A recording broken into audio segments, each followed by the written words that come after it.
નમસ્કાર, આપ જોઈ રહ્યા છો ગુજરાતનું number 1 news network online TV news. આવો જોઈએ આજના સમાચાર. એક આફત છે. અત્યારે જ્યારે ખેડૂત અત્યારે પોતે કુદરતના આશરે છે, ભારતીય જનતા પાર્ટી ખેડૂતોને ખોટો હૈયાદાણ આપે છે કે અમે ખરીદી કરી છે, પણ ખરેખર સરકાર ખેડૂત વિરોધી છે. ખેડૂતોની અત્યારે કાંઈ સાંભળતા નથી. કૃષિ મંત્રીને પણ ખબર નથી કે માવઠામાં ખેડૂત જ્યારે અત્યારે એને તકલીફ શું પકાવે છે એને પણ ખ્યાલ નથી, અને એ પકવવામાં એને કેટલો તકલીફ પડે છે. અત્યારે બીજી વાતો કરીએ તો હું ભુજ એપીએમસી ની જો વાત કરીશ તો ત્યાં આગળ 0.5 એટલે કે 0.5% એક સેસ લેવામાં આવે છે, અને તે પણ સેસ એમ કહે છે કે અમે વેપારીઓ પાસે લઈએ છીએ.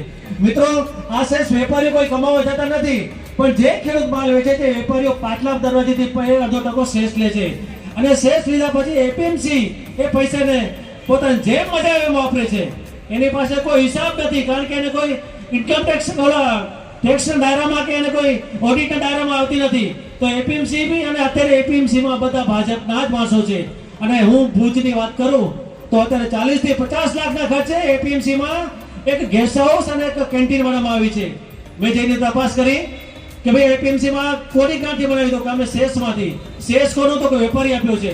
મેં પ્રશ્ન પૂછ્યો વેપારીઓ ક્યાંથી આપેલું છે? પરંતુ આ શેષ ખેડૂતોના માલમાંથી લેવામાં આવી છે, અને ખેડૂતો માટે બનેલી એપીએમસીમાં, ખેડૂતો માટે બનેલી કેન્ટીનમાં અને ખેડૂતો માટે જે ગેસ્ટ હાઉસ બનાવ્યું છે, મિત્રો તમને નવાઈ લાગશે. એક ખેડૂતે એક રાત્રિ માટે 1500 રૂપિયા માત્ર ડોરમેટરીમાં, એક પલંગ નાખી દે, ગાદલું નાખી દે, 1500 રૂપિયા લે. તમે ખેડૂતો માટે ડોરમેટરી બનાવો છે કે તમારા ભાજપના માટે? અને એક રૂમ તો એક રાતનો 3500 રૂપિયા. મિત્રો, કયો ખેડૂત 500 રૂપિયાને એક એપીએમસીમાં રાત રોકાશે? મારે અહીંથી આપણે વિનંતી કરવામાં આવે છે, આપણે એક માટે કહ્યું છું, આ એપીએમસીમાં માત્ર ભાજપના મળતિયાઓ, ખેડૂતો માટે નહીં, પરંતુ અહીંયા દારૂની મહેફિલો થશે એના માટે એપીએમસીમાં લોકો ગેસ્ટ હાઉસ બનાવ્યું છે. હું અહીંથી આમ આદમી પાર્ટી તરફથી એક કિસાન તરીકે આપણે વિનંતી કરું છું કે એને ઓડિટના દાયરામાં લેવા આવે, અને ખેડૂતો ઉપર જે આજે 1500 3500 ચાર્જ લેવામાં આવે ના લેવામાં આવે, માત્ર ટોકન ચાર્જ લેવામાં આવે. સૌથી પ્રથમ તો અહીંયા જે શેષ લેવામાં આવે તે બિલકુલ નાબૂદ કરવું જોઈએ. મિત્રો, ઘણા બધા ખેડૂતો પ્રશ્નો છે. અત્યારે આપણે જે शोले की पूजा जो चिंगारी थी, भारत माता की मेरा रंग दे, भारत माता की बसंती चोला, भारत माता की बसंती चोला, भारत माता की मेरा रंग दे, बसंती चोला, रंग दे, मेरा रंग दे बसंती चोला. गोपाल भाई इटालिया जी का हार्दिक स्वागत है, हार्दिक स्वागत है. भारत माता की, भारत माता की. ગુજરાતમાં આશાનો ઘોડાપુર જગાવનાર એવા ગોપાલભાઈ ઇટાલિયા આપણી સમક્ષ હાજર થઈ ચૂક્યા છે. આપણે સૌ એનું સ્વાગત કરીએ છીએ. ગોપાલભાઈના માનમાં એક જોરદાર તાળી થઈ જાય.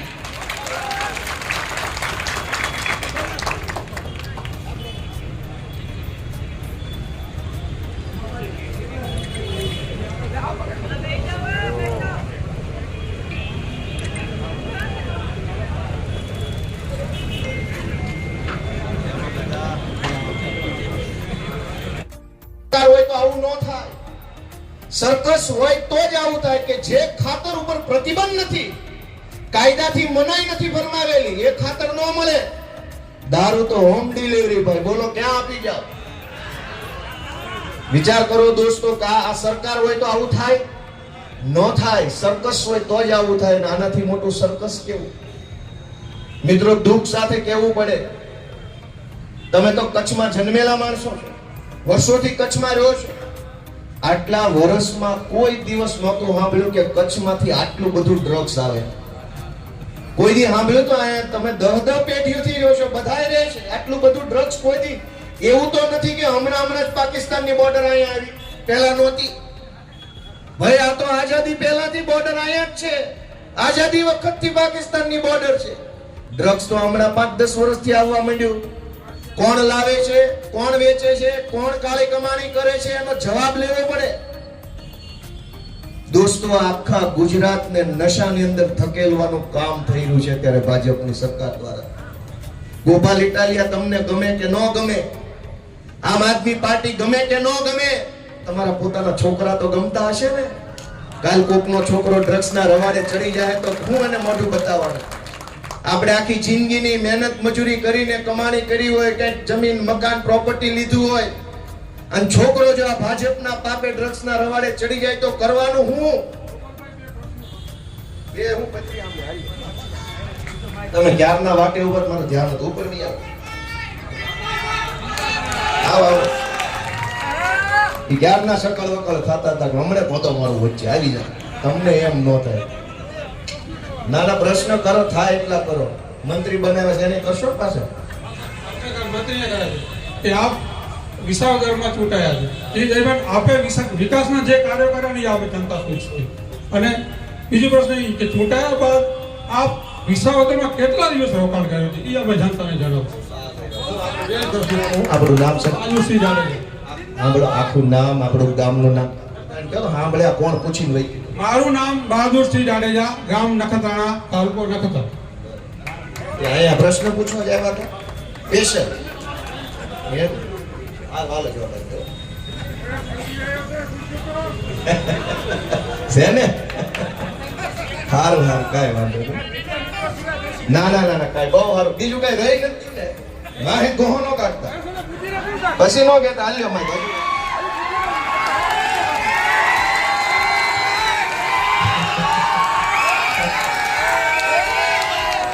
હવે ઈ ક્યાર ના મારી આમ જોતા તો મને ખબર તો હતી કે લોચા વાળું છે, પણ કાંઈ વાંધો નહીં. પહેલા તો તમારું સ્વાગત છે. સાંભળો, હવે જવાબ દઈ દો. સાંભળો સાંભળો સાંભળો કે તમારી જેવા જાગૃત માણસો જો ભાજપને 25 વર્ષ સુધી સવાલ પૂછી લીધા હોત ને તો અમારે રાજકારણમાં આવવાનું જ નથી. એટલે આલ્યો ઉપર વહી આવો. માઇકમાં તમે આખું ટોળું આવ્યા લાગે છે. બધા વહી આવો. એલા આ તો 8-10 આવ્યા છે. બધા ઉપર વહી આવો. નહીં નહીં, ઉપર આવો. એટલે પ્રશ્ન નહીં. અમારે ભાજપ જેવી સિસ્ટમ નથી. માન સન્માન સાથે આવો. ભાજપમાં હોત તો બોચી પકડીને પોલીસે ખૂણામાં લઈ ગઈને કોનાર નાખ્યા હોત. આવી આવો. આખું ટોળું ઉપર વહી આવો. જેટલા આવ્યા છે બધા વહી આવો. 10-15 આવ્યા લાગે છે. વહી આવો, વહી આવો. ના ના ના, બધા વહી આવો. મારા હામ છે. ઉપર વહી આવો. ના ના, મારા હામ છે. એટલે બધો જવાબ દેવો. આખું ટોળું ઉપર વહી આવો. શાંતિ શાંતિ. સાહેબ સાહેબ આપ આવ્યા એ બદલ ખૂબ આભાર. તમે જે વાત કરી કે ભાજપ, અમે ઘણી વાર બધાને પૂછ્યા છે અને બધાને ખબર હશે અમારા ધારાસભ્ય જે ધારાસભ્ય છે અમારા પોતાના છે, એને પણ પસંદ કર્યા છે. નથી કર્યા એમ નહીં, અમારો હક છે. અમે જાગૃત નાગરિક છીએ. હક છે એટલે તમને માઇક આપો, પ્રશ્નો પર આવો. નહીં સાહેબ, તમે એમને કીધું કે પોલીસ આવે તો અમે કઈ ખોટા નથી કે પોલીસ ઉપાડીને લઈ જાય, અને એને મૂકવો હોય તો મૂકીએ દે. કોઈ નથી નથી. આપણે તમે બેઠા ને અમે પ્રશ્ન પૂછો. એમનું નામ પૂછો. નામ તમારો પ્રશ્ન તમે જે કીધું ને કે ભાઈ કોણ એમનું નામ પૂછો. નામ સાહેબ, અમારો કોઈ રસ્તો જવાબ તો ખપે ને. એમનું નામ પૂછો. નામ હવે કોઈ બાકી રહી ગયું ભાઈ તમારે? હેલો ગોપાલભાઈ. ભાઈ બીજો કઈ બાકી રહી ગયું કોઈ? હવે ભાઈ તમે આવી જાવ ને એકવાર પૂછી લો ને એટલે શાંતિ થઈ જાય. હાલો, કોણ બાકી કોણ રહી ગયું પ્રશ્ન પૂછવામાં? આવી જાવ, આવી જાવ. અરે મારા વાલા આવો ને ભાઈ, આવો આવો આવો ને ભાઈ. તમને આટલું પ્રેમથી કોઈ નહીં કે આવો ને. આવો આવો આવો, ઉપર ભી આવો. નામ પૂછો. નામ એમ. હાલો બે ભાઈ, આપણે બધા બે જાવ. બે જાવ, હાલો પાટા ચડાવો કામ. હાલો હારું હારું. પણ તમે ક્યાં પાછા જાવ? ઉભા ઉભા નારા બોલાવો. તમે હું કેમ વયા જાવ? અરે હું તો વયો જ છે, મારું થોડું અહીં ઘર છે. હવે ભાઈ, ભારત માતા કી જય જવાન. હવે હું જવાબ આપું. મને એમ હતું કે ભાઈ અહીંયા આ પ્રશ્ન પૂછવા આવ્યા છે તો કદાચ એવું પૂછશે કે આ ગાંધીધામમાં દારૂ વેચાય છે એના હપ્તા કયા ભાજપના ધારાસભ્ય ઉધી જાય, તમને ખબર હોય તો અમને કયો. મને એમ હતું કે આ પ્રશ્ન પૂછવા આવ્યા છે તો આ મીઠાના જમીનના જે પટ રિન્યુ નથી થયા, મીઠું પકવવા માટે જમીન, એનો પ્રશ્ન કંઈક પૂછશે. એટલે મને એમ હતું કે કંઈક ગાંધીધામનો કચ્છનો પ્રશ્ન પૂછશે, પણ આ વિસાવદરનું લઈને આવ્યા. બોલો, આ ઉપર વહી આવો. તમને શોભા નથી દેતા, ઉપર વહી આવો. ઉપર વહી આવો, હેઠેથી નહીં, ઉપર વહી આવો. મારા બેટા ઉપર વહી આવો.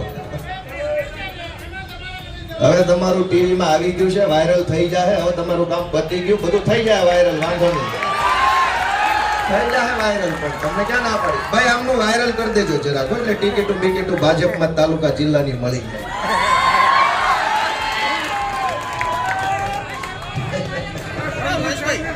હવે ભાઈ આપણે આગળ વધારીએ. મજા એ વાતની છે દોસ્તો, પહેલા મને બધા એમ કહો કે ભાઈ મજા આવી કે ન આવી? બધાને મજા આવી કે ન આવી? આમ હાલે છે. જ્યારથી હું વિસાવદરની ચૂંટણી જીત્યો છું